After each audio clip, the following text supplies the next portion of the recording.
తరచుగా వచ్చే pelvic pain అంటే పొత్తి కడుపులో నొప్పిని అస్సలు ఇగ్నోర్ చేయకండి. పీరియడ్ సమయంలో తీవ్రమైన పొత్తి కడుపు నొప్పి రావడం, ఇంటర్కోర్స్ సమయంలో నొప్పి రావడం, లేదా రోజువారీ పనులు చేసేంత వరకు నొప్పి రావడం ఇవి లోపల ఉన్న సమస్యలను సూచిస్తూ ఉంటాయి. సాధారణ కారణం దీనికి ఎండోమెట్రియోసిస్ అనే సమస్య. యూట్రస్ లోపల పొర లాంటి టిష్యూ బయట పెరుగుతూ ఉంటుంది.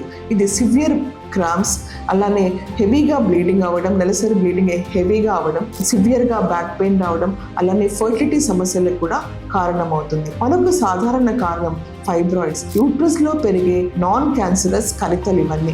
వీటి వల్ల ఎక్కువ రక్తస్రావం అవ్వడం, కడుపు నిండిన భావం రావడం, అలానే సివియర్ పెయిన్ రావడం పీరియడ్స్ అప్పుడు కూడా జరుగుతూ ఉంటాయి. నొప్పి వారాల తరబడి కనుక కొనసాగితే లేదా ప్రతి సైకిల్లో కూడా వస్తుంటే అస్సలు నెగ్లెక్ట్ చేయకండి. అల్ట్రాసౌండ్ కానీ, పెల్విక్ పరీక్షలు కానీ, అవసరమైతే ఎంఆర్ఐ పెల్విస్ కానీ చేయించుకుంటే మనం డయాగ్నోసిస్ ఈజీగా చేసుకోవచ్చు. పెల్విక్ పెయిన్ కనుక ఇగ్నోర్ చేస్తే లాంగ్ టర్మ్ సమస్యలు కానీ, గర్భధారణలో ఇబ్బందులు కానీ రావచ్చు.